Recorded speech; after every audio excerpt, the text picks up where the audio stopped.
Well, hello, everybody, and welcome back to Streets and Eats.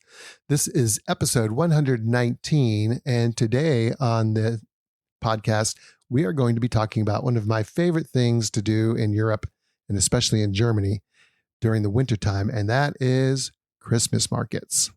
We're going to have an epic battle. We're going to decide who's picked the best top 5, or maybe we'll make a mashup and decide, oh yeah, that one was a little bit better.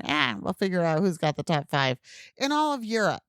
The goal is our top 5 that we agree upon. We'll see if it happens. Christmas markets are everywhere, and you can do them in so many ways. We have a friend who is doing a Christmas market cruise, river cruise. She sure is. Down the Mosel and maybe a little bit of the Rhine, but I think the Mosel. Yeah. So you can do them all kinds of ways, road tripping or whatever.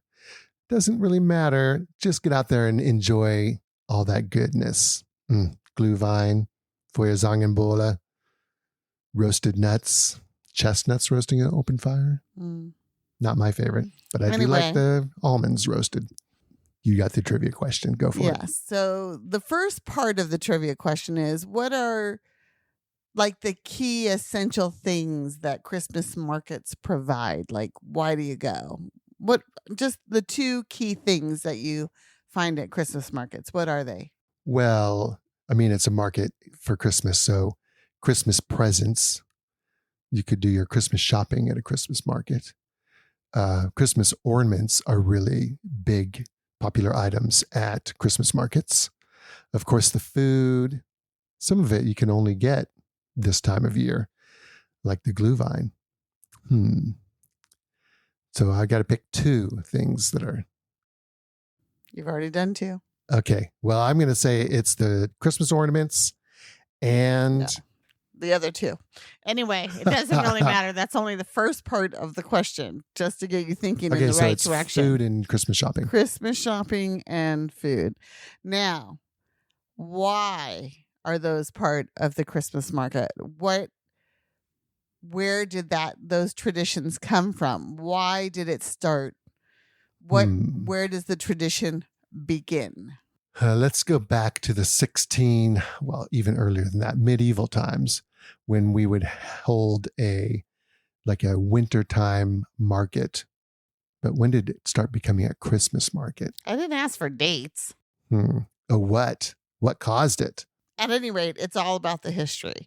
So you're right. Back in medieval times, what happened? I mean, fall comes along and you have this bounty, right? Yeah. You have lots of food. People are kind of, I don't know if they ever in the Dark Ages ever really overdid things. I don't know if they had that luxury. But in general, they didn't have to worry so much in the fall about eating.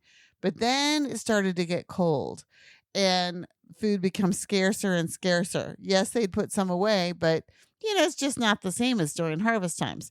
So Emperor Albrecht I, way back when, decided, okay, we're going to have a market. See, because everything was controlled by the emperor or the church. And so you had to have permission to have markets. They had to get their taxes.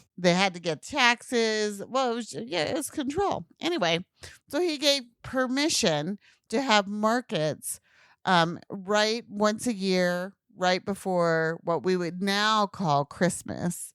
At the time, I'm not sure they celebrated it quite as much as Christmas, but it's still the same time of year, still cold, and they're still hungry.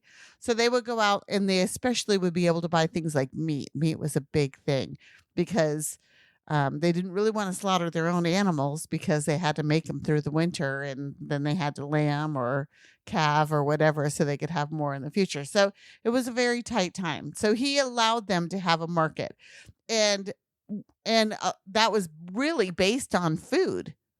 So that evolved into, well, now we have food all year long, but what are the foods we like at Christmas time? So, and you can kind of see how that evolved. And now, like you said, we have candied almonds, and we have crepes, and we have Glühwein, and just all kinds of things that, have then become much more traditional and fun. How about the gifts? The gifts? Well, there's this guy called Burgermeister Meisterburger in this one TV show. No, I'm just kidding. when would gifts have started and why would gifts have started becoming market items? See, I think that has to tie into more of the Christmas time celebration. Which was much later. Right.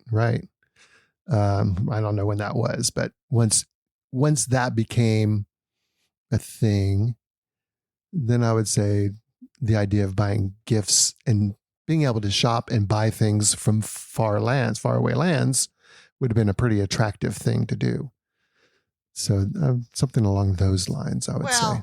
The idea of gift giving in general harkens back actually much further than the food, because even in Neanderthal times, if you were in your tribe and you wanted to stay friendly with the tribe next to you, you would trade or give gifts so that they would like you. Sure. And so no matter where you are in the world, throughout history, gift giving has been a way to keep the peace. Well, then along comes this thing called Christianity. Mm-hmm. And then they have this story about the 3 wise men Bringing gifts, right, to the baby Jesus. And so then at that point, it took hundreds of years because that's how, traditions work.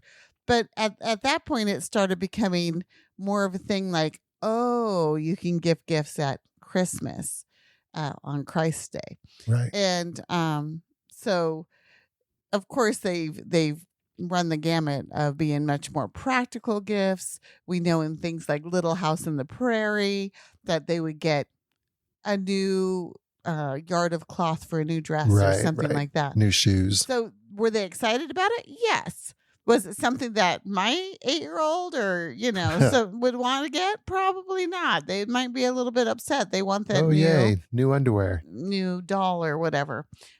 So what the Christmas markets did then is they provided then food and then that something special, that Christmas gift. And today, I think most people really, really like the places that you can find handmade gifts, which depending on where you go can be harder to find than might think. Right. Because in this age of Etsy and buying things online directly from, say, the artist, they don't necessarily have to go out and find a booth and sit at a booth to sell their wares. They can do it more online.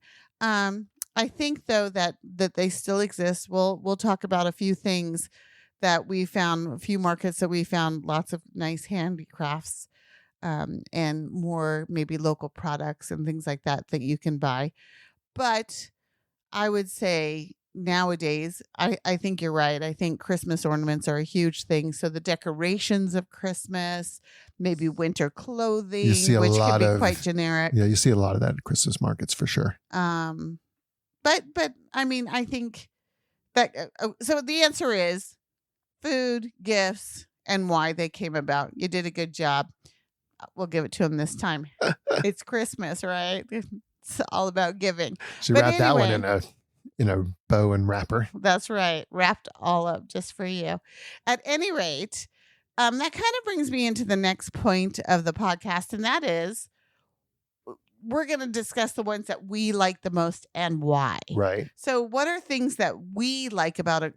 I mean, it's, everybody's got in their mind what a Christmas market is and what it provides, but what do we like? What are we looking for? Right. Why are we going to choose one over another? Well, for me, size matters.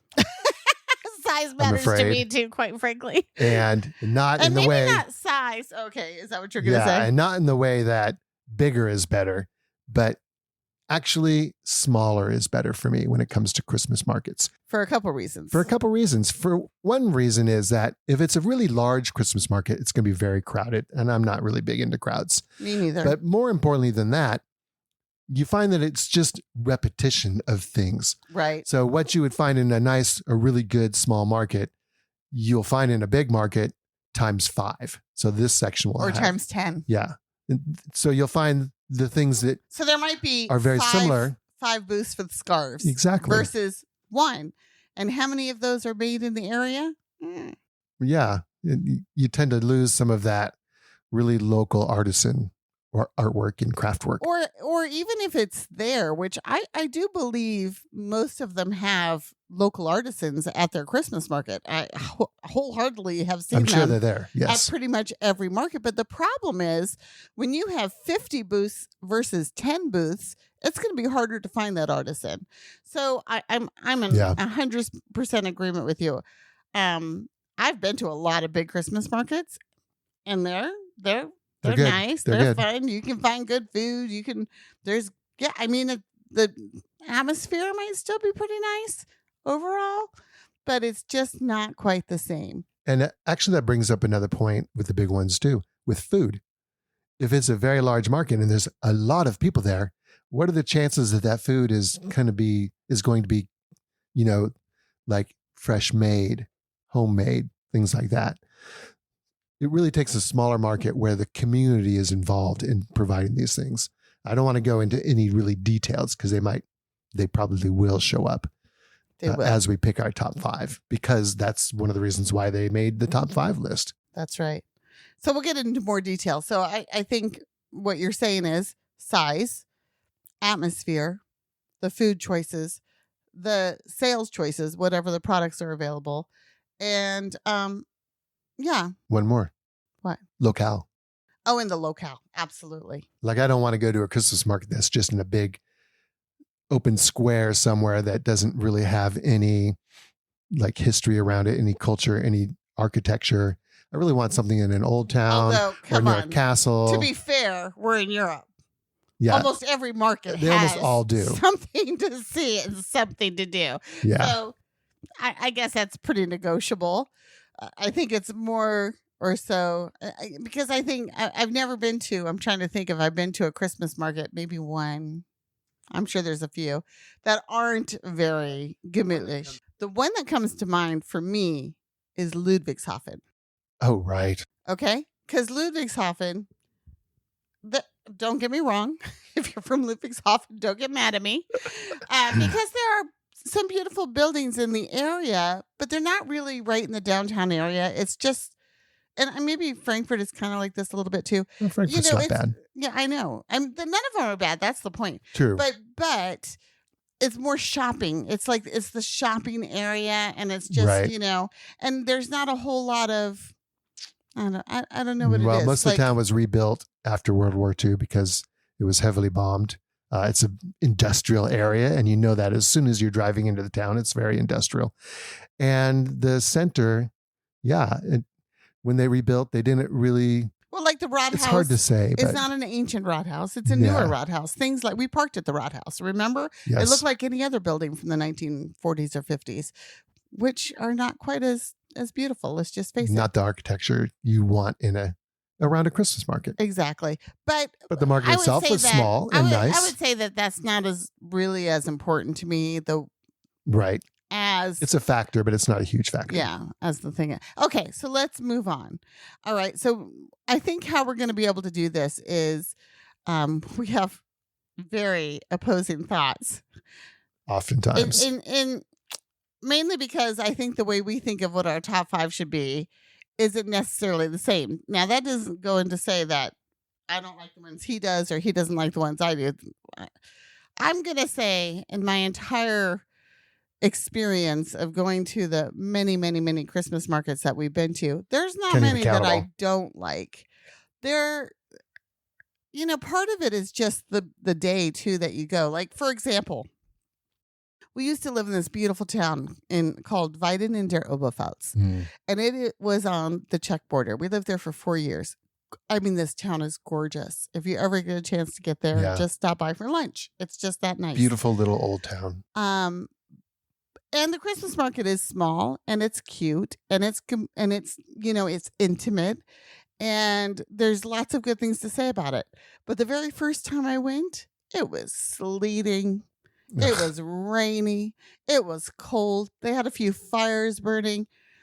Did I really want to go back? It was across the street from my house, basically. And I went to it very infrequently just because I kept thinking first time how cold and kind of miserable it was. But for me, it wasn't unfair. It was kind of unfair because it is, you know what I mean? Because I remember it the one time that we went, the fires are burning. People are huddled around the fires.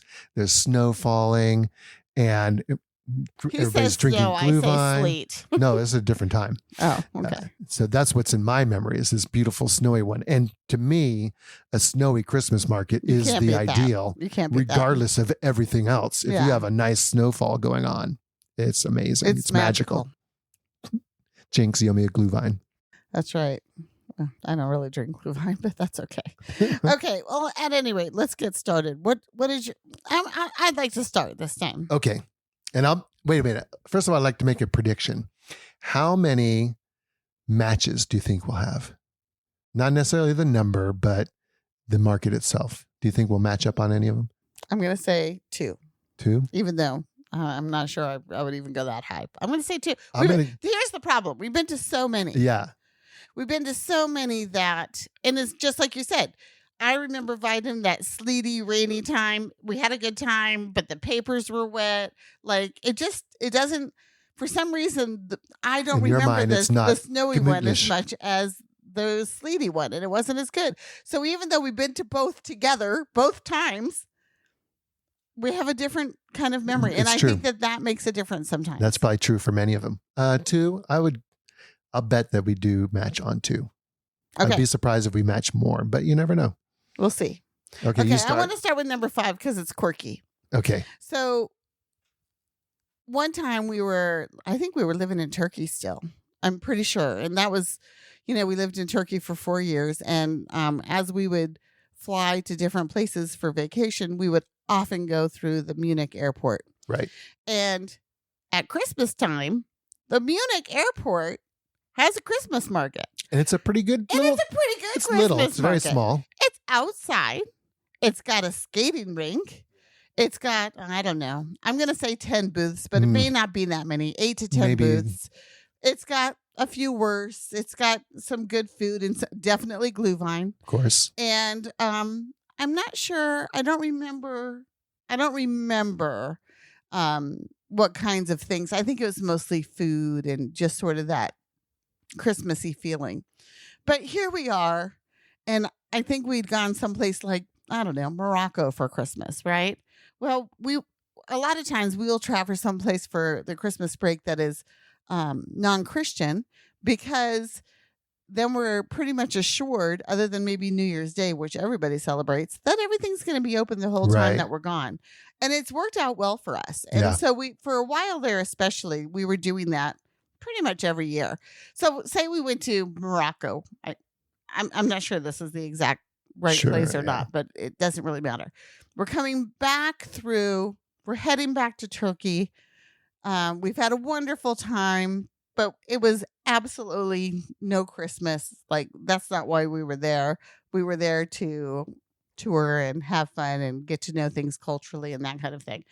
But here we are at the Munich Christmas market. Munich Christmas, the Munich airport. And we were able to go outside, and it was cold and it was crisp, and we had to have our warm clothes on, and we got that thing of Glühwein. And for me, that was kind of magical, because it was like we hadn't had that. We were supposed to, in your brain, you think every Christmas is going to be like Right, that, right. right? But that's not what we were doing. And it wasn't our goal to do that. And we Right. were happy not to do that. But to have a little piece of that. To be able to get that mixed in was really nice. I agree. So that was my number 5. And I really like because I that. think it's such a cool thing that even if you come for Christmas markets, when you go out of Munich, you still get one more. That's one more. right. Or it can be the first one you do Or when the you're first starting. one, yeah. Yeah, I really like that market too. Like you said, it's small. You're not going to do a lot of shopping there. But It's not the ultimate Christmas market. if nothing else, it gives you a pretty good option for food at the airport. Oh, yeah, for Which sure. is most That's always airports, nice. as everybody knows, food is not what most of them are known for. So that was pretty cool. Is that surprising to you, though, that I picked the Munich Christmas Yeah, market? it definitely was near my list just because of all those reasons. It's such a unexpected It's an anomaly, surprise I and an think. anomaly. And it's not a Christmas market where you put up a couple booths inside because it's Christmas time and, I'm going to sell a few more gifts to you. That's not what it is. It's truly a little Christmas market with the Glühwein and And the the food. Gemütlichkeit. Well, my number 5 is maybe a medium-sized, smaller one. It's in Baden-Baden. And we've been to Baden-Baden a couple of times for the baths and just to sightsee and for the Christmas market, of course.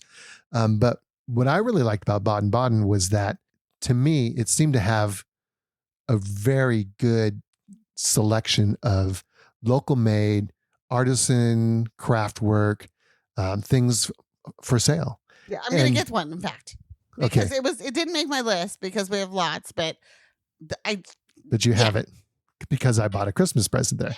And it's actually pretty rare that I buy a Christmas present at a Christmas market, just because, like you said, Corky, you can do all your shopping online these days and still get really cool stuff.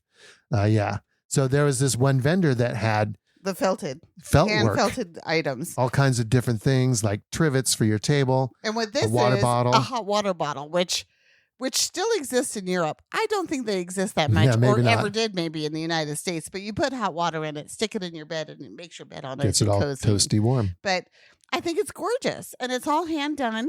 And we found it along with lots of handicrafts at the Baden Christmas market. And actually, we love the Baden-Baden, even though it didn't make my list. We love the Baden-Baden Christmas market so much that we intend to go again this year. And we've made reservations for having a fondue dinner in an igloo. Yeah. And so I'm really looking forward to that. They have these clear igloos that have a table inside. They're round, dome shaped, of course, but they're see-through and they got lights all around them. It's very festive. And you sit there with like fur throws to keep you warm. You sit on like sheepskin kind of those things. Exactly. It's just very and you have a Nordic fondue dinner and drink wine and enjoy yourself. So we're going to do that this year. It should be a lot of fun. Really so Baden-Baden was my number 5. Okay, that's a good number 5. We've been to so many that it's hard to, that's what I said. So I was surprised it wasn't on my list. I had to double check because I definitely thought about it. Okay. Well, yeah. And it's also a matter of which ones come to your mind as you're trying to remember them. Exactly. And it's hard to remember all the Christmas markets we've been to. But like I said, maybe we'll match up on 2. Okay. So here's the thing. I truly believe that in my experience, the best Christmas markets really are in Germany. Oh, yeah, that's true. We've been to great ones. There are good ones everywhere. Europe. But I don't know. There's something about German Christmas markets. I don't know what it is. Maybe because that's where we first experienced them. And so that's what it's nostalgia. In our mind, that's what it should be like. I don't know. But we do go to other ones in other countries. And this past year, we did a little Christmas market tour with when my oldest daughter came to visit, and we went to the city of Leuven in Belgium. Now, we have been to Bruges Christmas market, and we have been to Brussels Christmas market, and I believe Antwerp, and a few different ones, and they're all, I would say, very similar. Very nice. They have local food. But we went to Leuven, and Leuven at night, maybe it's beautiful all year long at night, but the cathedral was just lit up, and it's this gorgeous cathedral. And instead of just being down like one road, it was sort of windy, and it went through all over the pedestrian zone through the old town, and really beautiful. It was just stunning, and it's one of those experiences, I think, that it was just it hit you right. It felt good. It had the right food. It was the right temperature. Like, I wasn't thinking I'm cold. I wasn't thinking I'm hot. I wasn't thinking, why'd I wear this coat? I wasn't thinking, I bought too much. We don't really buy a whole lot at Christmas markets other than things to eat and drink. But we had a really, really, really good time. And I just think it was stunningly beautiful. And I'm sure, I have no doubt that it's overlooked because, I'm on the... It's not really a town or a city that you hear much about. You don't. When people are talking about traveling in Europe. It's kind of definitely off the beaten track, I think. But it shouldn't be. It is a stunningly beautiful old town. And it's got the Christmas market in it. And so I would say, how you were saying place is one of those things. And in this case, place was probably my deciding factor to make it number 4. Yes. Because it just sort of had that. I would agree. That beauty, the winter beauty, had great decorations. It had one good thing I think you find in most Christmas markets is everybody's in a good mood. But there's like couples walking hand in hand, and they're just everybody's smiling, and Yeah. everybody's offering to take your photo because it's just that gorgeous. I mean, it's just so nice. Yeah, I agree.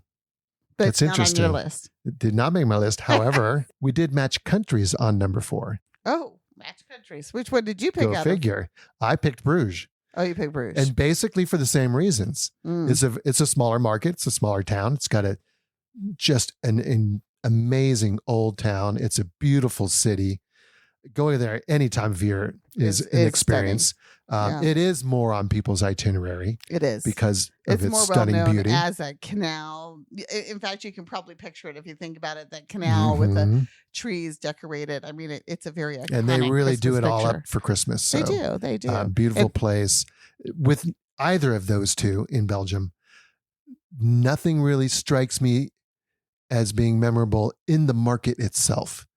The food and the things for sale. No, it was more like in Baden-Baden. It was more the vibe. To me, it was the things for sale. But in these two places, it was because of where it was and the vibe and just the energy of the people. And yeah, really, really a good one. It's interesting we matched up on Belgium. I don't think I have any other countries. The rest of mine are all German. Oh, well, not mine. Okay. There are good ones all around. Exactly. Okay. So number 3. Am I going first the whole time? Oh, yeah. We'll go back and forth like that. I can't remember mine, so I have to keep looking. Oh, I got mine written down for that very reason. My number 3 is a German one, and it's Dresden. Now, Dresden is a stunning city. It's a very large market. The Christmas market itself, I don't know that the actual Christmas market, there's that much that's different. That kind of distinguishes it from something else. It's a bigger one, so it tends to have a lot of repetition as you walk around. But if you go the first weekend of December, it is just the funkiest, quirkiest, coolest I'll agree weekend. With that. Because what they do every year in the first weekend of December is they get all the bakers together, and somehow they award a certain baker or a number of bakers the honor of building and baking the largest stollen in the world every year. So do they break the record every year? Is that the goal? Well, I mean, I don't think anybody's coming close. But each time they better themselves. Yeah, it's a little bit bigger. I don't know if that's true, or if they all bake it to the same amount until someone tries to challenge it. I'm not going to say I know that. We don't know the specifics, but it is a gigantic stollen Christmas cake. And so what happens on that weekend is all the activities revolve around the stollen, because stollen was invented in Dresden. As they say, and it's a butter cake, and it's got all that powdered sugar on it. It's pretty tasty. You drink that with Glühwein or coffee, and you're sold for life. Kaffee and Kuchen. Oh, it's so wonderful. But what they do in the morning is they have a parade, and the parade is the farmers who grew the wheat, the dairy who provided the butter, and so they have all these, these. People walking through in their traditional baker clothes or chef clothes or farmer clothes. The miller. I mean, the all milkmaid. the pieces. And it's this long parade, and everybody's happy again. Everybody's happy at Christmas time. And then at the end, they have this huge wagon, and they proclaim it. And here's this huge stollen. And we were a little confused if we were sort of like, how do we eat the stollen? I mean, we're here. We got to have the stollen, right? As it turns out, what they do is they sell, at the time it was €5. I'm not sure if it's gone up a little bit, 5 or 6 euros, and you get a token, a coin, and you turn that coin in to the people who are there cutting the stollen, and they will give you a piece of stollen. And the money goes to charity. So on top of just the sort of uniqueness of the event to begin with, then, it's a charitable or, way of giving money at the right time of year. It's just, everything about it is wonderful. I always think of the weather, because weather is such an important factor. The time that we went, it was cold. It was really cold. Like, you needed your earmuffs and your padded boots. And I like to wear ski pants under my jacket, because that way your whole bottom half stays warm. It's a good tip. It was really, really cold, but it was wonderful. And we had a great time. And like I said, afterwards, so we did the whole parade. We had the stollen. That's all during the day on Sunday. And then we went over to the market and we were just like, it was okay. The rest of it was just okay. Right. I'm not downplaying it. I think that many people will tell you it was wonderful. But for us, the big event was what was wonderful about it. For that parade alone, I can definitely see it being on the list. Yeah, the market itself for me is a big market. It's in a big open area. So you're just kind of walking the grid of the shops and the food and everything. And it's got all the stuff that you're going to find at a Christmas market. And it's great. But it's crowded. And if it wasn't for that parade, I don't think it would have made your list. But with the parade itself, that's pretty dang unique. Well, I'm always looking for unique things. Yeah. You can't get more unique than the big stollen of the year. I agree. Okay, my number. But you don't have Dresden on your Dresden's list. not on my list. So we haven't matched yet. No, we have not. That's way true. below my 2. So my number 3, and we probably won't match on this one either. This is also another pretty small one. And it is in Germany, and it's in kind of the former Eastern Germany area. It's called in a little town called Eisenach. And Eisenach is the little town below the castle where Martin Luther was not held prisoner, but he was banished. He was banished, and that's where he went during his banishment. And he wrote or translated the Bible. And so Wartburg Castle, where he was in Wartburg, right? Imprisoned. Imprisoned back then had lots of different meanings. Yeah, but anyway, it did. This is a wonderful castle. And if you get a chance, Eisenach is another place that you would go really any time of year. But the Christmas market itself is pretty small. It is in a square in the old town. The castle's up on the hill overlooking, so it's a pretty cool setting. And what was the most memorable thing to me and why it made my list was, okay, you can get worst at every Christmas market. But in Eisenach, and it's in the Thuringia, the Thuringia region. So they have Thuringerwurst. And I'll never forget this one little stand that was selling Thuringerwurst. Which we happen to love. It's one of our favorite wursts. Probably my favorite wurst. Yeah, it's so good. It's just so good. I don't know what they do different. I'm not a big fan of wurst usually at Christmas markets, bratwurst and metwurst. I do like a good foie wurst. Those are pretty new. But the Thuringerwurst is an old country wurst that's it's just delicious. It's got the right mix of meat and fat and spices. Yeah, it's a thinner one. So you get a lot more cooked, maybe. I don't char on that, not char, but that crackling on the outside on the skin. Anyway, they cook these wursts over a huge, crackling fire of pine cones. Yeah, that's true. It sends the aroma of pine, pine forest and pine smoke wafting through the whole market, and it just imparts such a unique flavor to the wurst. That for those wursts alone, that Christmas market makes my list. For me, it's about the food. It did make my list. Was it wonderful? Yes. Did we enjoy it wholeheartedly? Absolutely. Because to me, Christmas markets tend to be very, very similar everywhere. You're going to find a lot of the same stuff there. So when there's something that's unique like that, like the parade, yeah, or it's like what this, sets it apart for or sure. like this huge fire, you would never cook wurst over a flaming fire. You cook them over coals, but somehow this worked and they were amazing. And it was very memorable. Because of the amount of Christmas markets we've been to, we really look for that uniqueness. You have to. And this year I have a list of unique Christmas markets to go to, but we've been to the ones like in the Valkenburg Caves in the Netherlands. And don't go too far, because you might get some others from my list. We'll tell you at the end some of the other ones that we've been to. Okay, so my number 2. We're up to my number 2. And this one is also in a different country. I've only really been to one Christmas market in this country, so I guess I don't have a lot to compare it to. But that is in Montreux, Switzerland. Yeah, okay. And again, so there's a few reasons that it made my list. First of all, Montreux is on Lake Geneva. So Christmas market sort of goes along the water, and that's Yeah. beautiful. But one of the coolest things is that it's a train ride away from Rocher de Nye, which is where Santa's house is. So you can take your kids up to Santa's house. And so we went up to Santa's house for the day.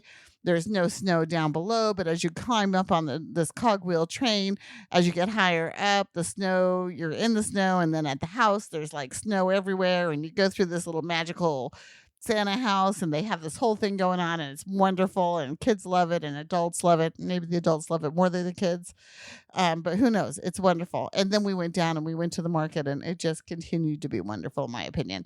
And at 5 o'clock every day at the Montreux Christmas market, Santa comes in riding on a sleigh, and it's a real person. It's Through the not- air. Through the air Yeah. above you, kind of right on the edge of the lake. And of course, everything is mechanical except for the actual human that's in the sleigh. It's very cool. And if you have children, especially, I mean, it just makes it that much more wowza, you know. And then they had this full, huge tent full of local foods.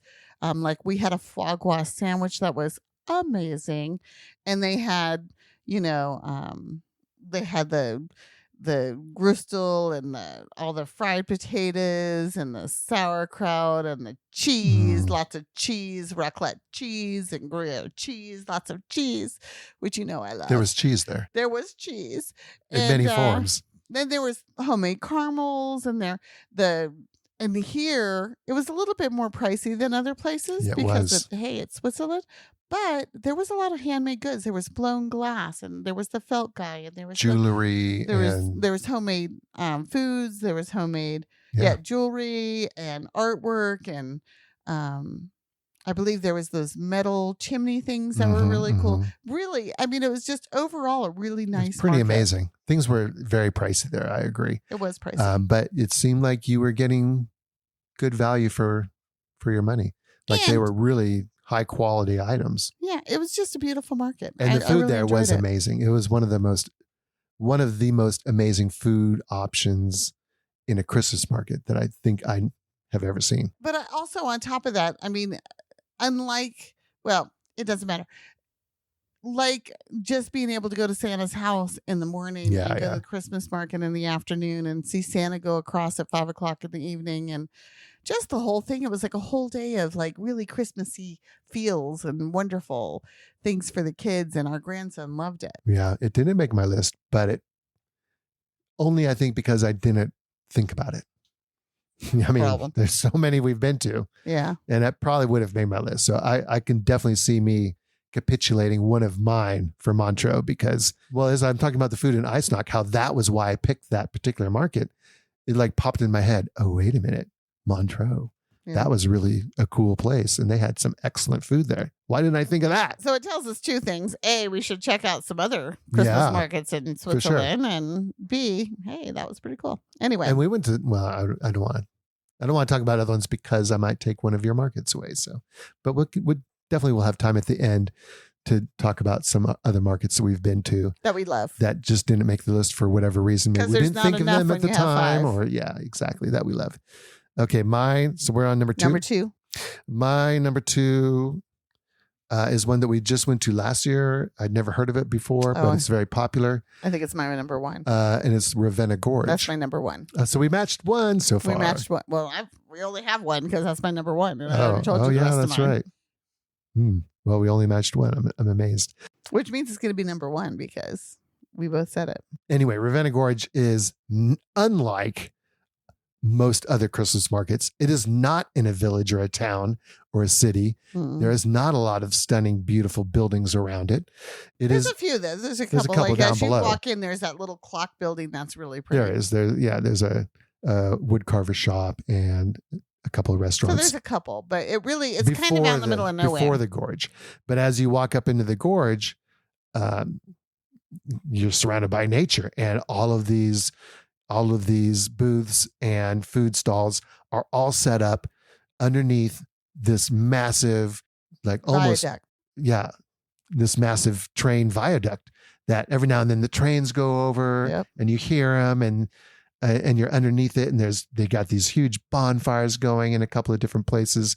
Some really unique food options that are just delicious. They've got colored lights shining on the viaduct, so it's purple now, and then it's pink, and then it's blue, and it's just very festive. And there's all the real trees or Christmas trees around the area that are, with lights and stuff. Mhm. They have a few little paths to go up to the nativity scene, and along the river, a little waterfall. And I mean, it's sort of out in nature. Yeah. And I think that's it's again, it's very unique. It's a little bit of a pain to get to. Yeah, there's a very little parking there. And I think that when you buy your tickets, you have to, well, okay, so that's another thing.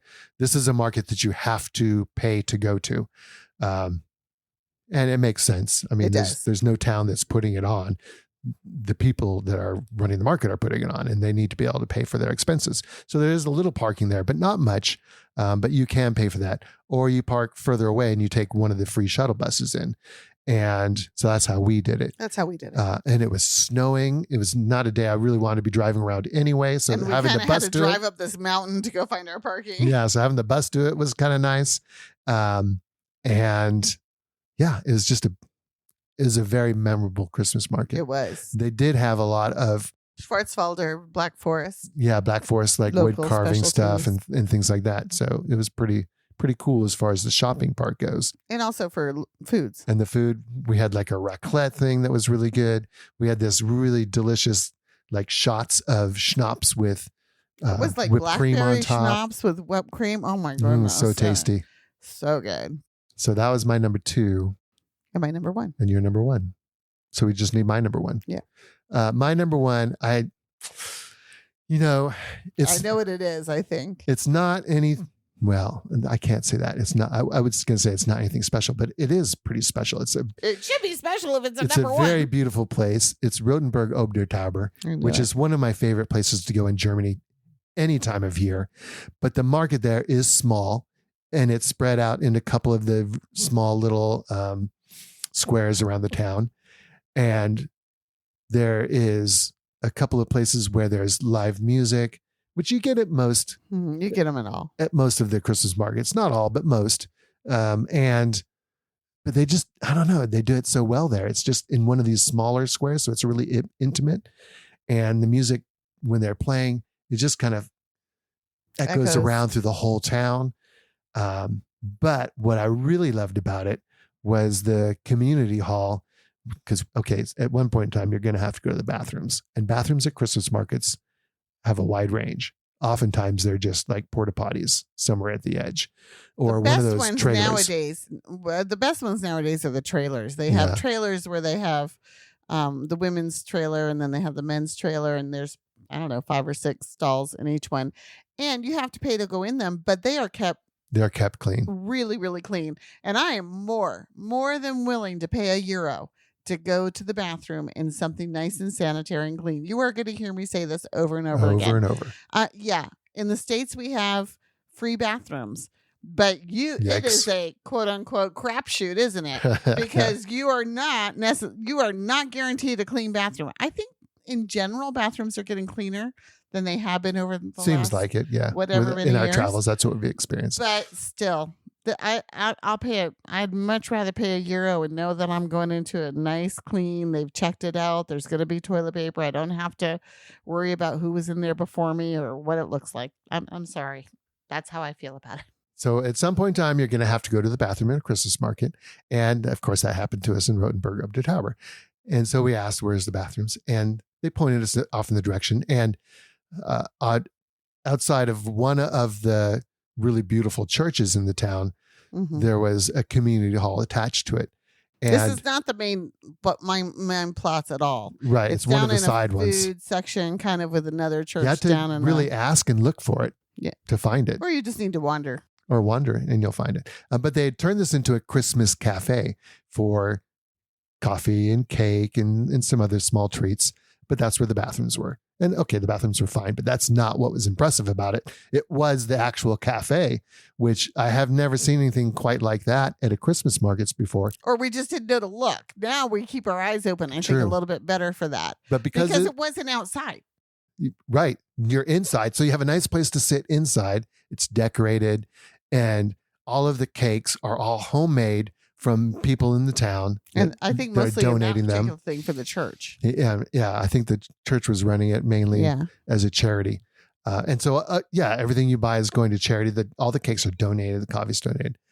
And it was just such a good place to go and get out of the cold and get out. I think it was maybe raining a little bit that day. Oftentimes it's raining at Christmas markets just because that's the time of year it is. But the cakes were amazing. If you've ever been treated to a homemade cake and coffee experience, then you kind of know what I'm talking about. The next closest thing we've ever really seen where this happens is like at a Volksmarch. And I think we talked about that when we talked about Volksmarches, where the local women and men who like to bake will make these beautiful torts and cream cakes. And there's just such a cool array to choose from that you just want to eat all of them, but you can't. And it's cheap. It's like sometimes it's €1.50. Sometimes it's up to, oh my gosh, €2. So you might spend €4 or €5 for a couple pieces of cake and a coffee. And it just doesn't get better than that. And you, like he said, we were inside, so we got to warm up a little bit. And the ladies are there and they're proud of their town and they're everybody's happy friendly and smiling. What I always do is I ask whoever I'm talking to, I get to chatting with them and I'm like, well, which cake did you make? And I'll almost always try theirs because Jim and I mean, if we're going to go into one of these things, we're going to get the cream cake with the fruit, the tort. And these things are amazing. And we always get that. So if I ask somebody what they made and it's not a tort, then I get 2 pieces because I need to have the tort because I love that so much, as well as whatever cake they made. And we've been more than pleasantly surprised every single time. And I don't know, Rotenburg ob der Tauber is kind of a Christmassy town to begin with. It's got Katie Wolfharts. It's got Katie Wolfharts. I just think I didn't pick it because I think everybody thinks of Rotenburg ob der Tauber. Probably. It's that iconic that if you're coming to Germany, you're probably got Rotenburg ob der Tauber on your itinerary. And guess what? We agree with that. Yeah. 100%.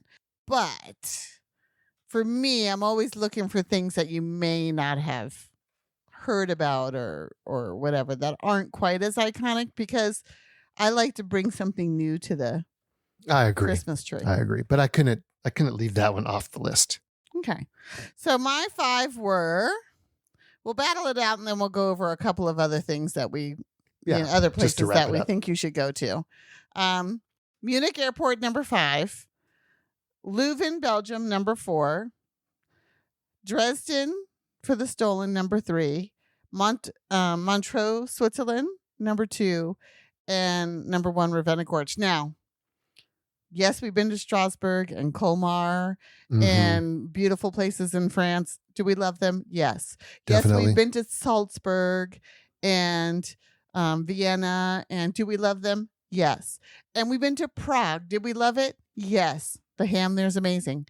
Where else have we been? We've been to a lot of Christmas markets and we've been to them literally all over Europe.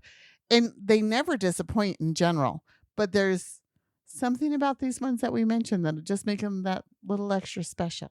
And we got a list this year of ones we haven't been to because my whole thing is let's go to new ones. I don't want to go to the same ones over and over again. Right. Okay. So let's see if we can come up with a 5. Like I said, I could capitulate on one. What were your 5? So my number 5 was Baden-Baden. Yeah. I like that one. Mm-hmm. Number 4 was Bruges. Number 3 was Eisenach.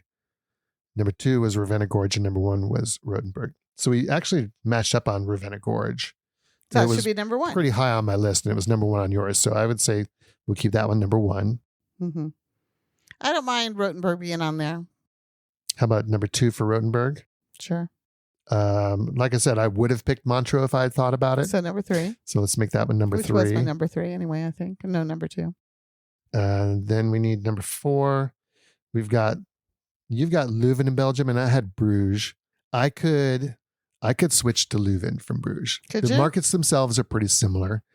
But people don't hear about Leuven, and it's well worth going to, and it was just beautiful. Yeah. And I think it was cheaper. And maybe overall. I was more impressed with Leuven as a town than Bruges just because it was so unexpected. I don't know. But okay. We'll say Leuven number 4. And number 5, what do you think? Number 5, I think Baden-Baden is such a good one. I don't mind Baden-Baden because, like I said, we loved it so much. We're going back this year. I think that's telling when we want to go back to ones, because Jim and I, there are over 3,000 Christmas markets just in Germany. And then you've got all the major cities all over, and they're popping up in many of the smaller areas too. Like, we love Alsace. We've done the Route de Vin. We've done so many things in that area, but we've actually never really, other than Colmar and Strasbourg, we've not actually done any of the Christmas markets in those tiny villages. And they're so gorgeous on a normal basis. We did go to Ribeauvillé. I was going to say, we went through Ribeauvillé during the Christmas market. But no, the Christmas market wasn't there. It wasn't the weekend. The problem with those areas. It was decorated, but the market itself wasn't there yet. You're right. And you could get glühwein at a lot of the shops on the street. And it was still magical, but we never actually made it to the Christmas market there. So we couldn't say that. So that would be a goal of mine, is to go there. More places, like I said, in Switzerland I want to go to, because I've only been to one. Austria. This year, as you will find out on our end of year review that we're going to do in a few weeks, we did a lot in Austria this year. Yeah, we did. And in the past, we had done some things in Austria, and there's some things I really loved, but I wouldn't have named it as one of my most favorite countries, and it's kind of grown on me. It's really sort of grown on me, and so I think I would like to maybe do a few more in Austria as well. Sure. And then I haven't ever really done so much in the Scandinavian countries, and I think that might be my next place to sort of check out. Little foray to the north. Yeah. The Netherlands has wonderful ones. I mentioned Valkensburg. Yeah. In the caves. In the caves. That's very pretty unique. Yeah. That's pretty cool. Some of the ones that I have on my list that I really enjoyed. Nuremberg is known as the one that is probably the original one in Germany. Yeah. And it dates back many hundreds of years. Not quite as old as the Vienna Christmas market, but the problem with Nuremberg is it's huge. It is the one everybody thinks about. We were just talking about this with my sister and her husband, and they just love Nuremberg, and they want to go back this year. And I'm like, I'm not going with you. It's too many people. But in saying that, if you haven't been, you got to go. Then you got to go. So I get it. Yeah, for sure. One of the ones that we went to last year, and I'm surprised I didn't get this on my list. I think I was trying to decide between it and Munich, actually, the airport, which I just think is funny, is the Esslingen airport. I mean, the Esslingen Christmas market, because it was a medieval Christmas market.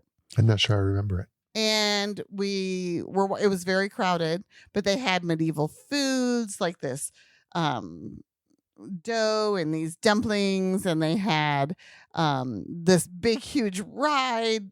All the rides, the medieval rides that they have at the fairs are people run. So that was a pretty cool market. Jim and our grandson got on this like merry-go-round thing where these poor guys were just running around, pulling. And I thought, oh my goodness, I don't think I could do that. That was a lot of fun. But it super was really crowded. cool. It was crowded, but it was really fun. And it had a whole stand of just mistletoe. That was beautiful, and I've not seen that anywhere else. There's lots of mistletoe as you look through the trees in Germany. It is a medieval market, so it's kind of like being at a Renaissance fair at the same time. So yeah, so that one was really cool. We went to one in Bavaria, and we might go again because I think there's more to do. Out on, was it Titisee that we went to? And you take the boat over, and there's the Christmas market is along the lake. It wasn't Chiemsee? It might have been Chiemsee. I don't remember the lake at this point, but there's a few of them. And those are really fun because, you're getting there in a different way. So that's kind of neat. And it's out in they're small. We mentioned Prague. Prague is just a beautiful city to begin with. So yeah, you're in the middle of Prague at the Christmas market. Again, crowded, but that ham. They had hams on a spit amazing. That was dripping and cooking over, kind of like you would do a chicken or a ham hock, but all the drippings were going down into the sauerkraut down below. The sauerkraut was amazing. The ham was amazing. It was really the Czech food. If you haven't been to Czech, go. Their food is amazing. So we loved all the. So Czech food. Lots of good Christmas markets. You will find a lot of similarities between almost all the Christmas markets, but you'll almost always find something unique about a specific Christmas And market. that's what we're looking for. So if you happen to have been to one that's really cool, please let us know about it because we want to go check it out. I'm past the big ones, so don't write and tell me to go to Regensburg. Been there, done that. Munich, been there, done that. You the know, smaller ones Frankfurt, that you may not have heard of. That's what we're talking about. Not necessarily. It could be a larger one, but it needs to be something that people don't know about because we've been to literally every single one that you've ever heard of. Okay, so let's give our final countdown and then we'll say goodbye. Number 5 was Baden-Baden. Number 4 was Leuven in Belgium. Lovely. Number 3 was Montreux in Switzerland. Magical. Number 2 was Rothenburg Obertauber. Incredible. Medieval. Yeah. And number 1 was Ravenna Gorge. Just quirky and fun and beautiful. Natural beauty. Yeah. All righty. Well, I hope you get out there and do some really cool Christmas markets this year. I know we plan on doing a few because we always do. That's what we do. Love it. Enjoy. All right. Thanks for listening to this episode of Streets and Eats. If you liked what you heard, please show us some love, hit the like button, and leave us a review. Maybe even subscribe so you don't miss any future podcasts. Also, we'd love it if you joined us on our Facebook private group, Streets and Eats, where we just have an ongoing conversation about all things travel. Ciao for now.